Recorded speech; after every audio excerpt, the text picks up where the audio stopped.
इस देश में 12 लाख से अधिक साधु संत और पुजारी रहते हैं, लेकिन ये लोग इमामों के लिए वेतन की घोषणा करते हैं, एक पक्षीय कार्रवाई करते हैं। क्या एक सेकुलर एजेंडा है?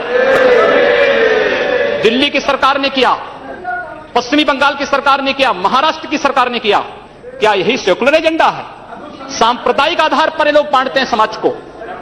उसी प्रकार से उससे भी खतरनाक स्थिति, आतंकवादियों पर दायर मुकदमे वापस लिए जाते हैं और उसके बाद भी ये कहते हैं कि सांप्रदायिक हिंसा बनी रहे।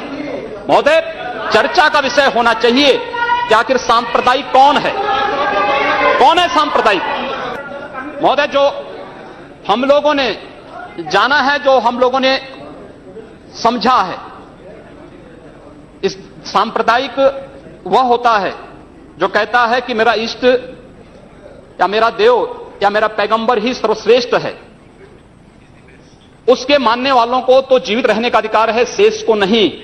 मुझे लगता है वह सांप्रदायिक है। हिंदू जीवन दर्शन कभी इस बात की इजाजत नहीं देता।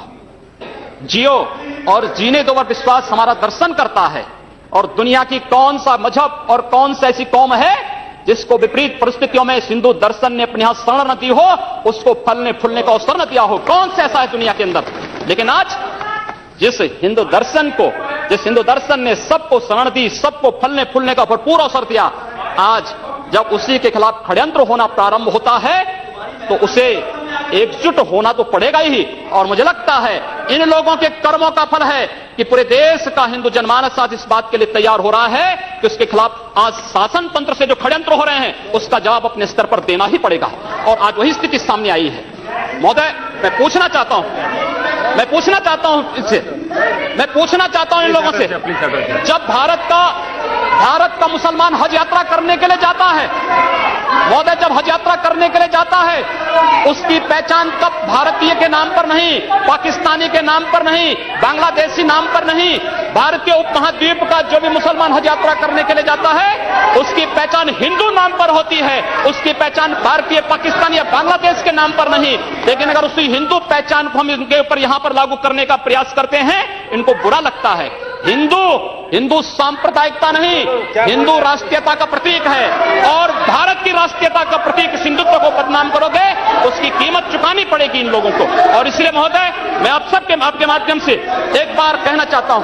महोदय, एक बार गुरुदेव रविंद्रनाथ टैगोर ने कहा था, गुरुदेव रविंद्रनाथ टैगोर ने एक बात कही थी।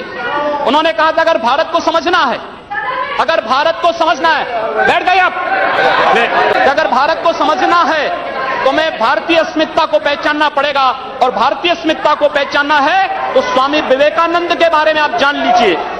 स्वामी विवेकानंद ने एक बात कही थी कि गर्व से कहो हम हिंदू हैं।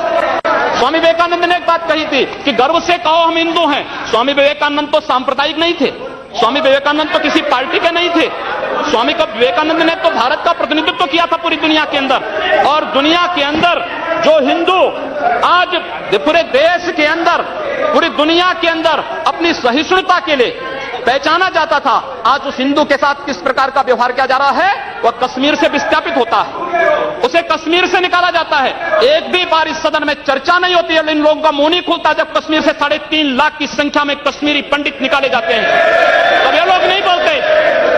पिछले 2012 में असम के अंदर 3 महीनों तक बोडो जनजाति के लोगों को मारा जाता रहा, कोई नहीं बोला। महोदय, कोई नहीं बोला। जम्मू कश्मीर के बाद जम्मू कश्मीर के हिंदुओं के मारने पर कश्मीरी पंडितों को उनके घरों से बेदखल कर दिया गया, एक भी बार ये लोग बोले नहीं, इनको पीड़ा नहीं हुई। दुनिया के अंदर ये अपने आप में बिरला उदाहरण था जहां पर अपने ही देश में अपने ही जानने वाले लोग विस्थापित होकर के खाना बदोश की जिंदगी जी रहे हैं। उस शर्मनाक घटना की निंदा एक भी बार इन लोगों ने नहीं की। मुंबई के दंगों पर ये लोग मौन रहे। जमशेदपुर और भागलपुर के दंगे कांग्रेस के समय हुए थे, एक भी बार इन लोगों ने उस पर चिंता व्यक्त नहीं की। और तो और 1984 में इस देश के अंदर जिन सिख गुरुओं का योगदान इस देश को बचाने और इस देश की धर्म और संस्कृति, इस देश के समाज को बचाने में बहुत महत्वपूर्ण थी, उन सिखों के कत्लेआम पर भी इनको शर्म महसूस नहीं होती है। और आज लोग इस देश के अंदर सांप्रदायिक सौहार्द की, इनका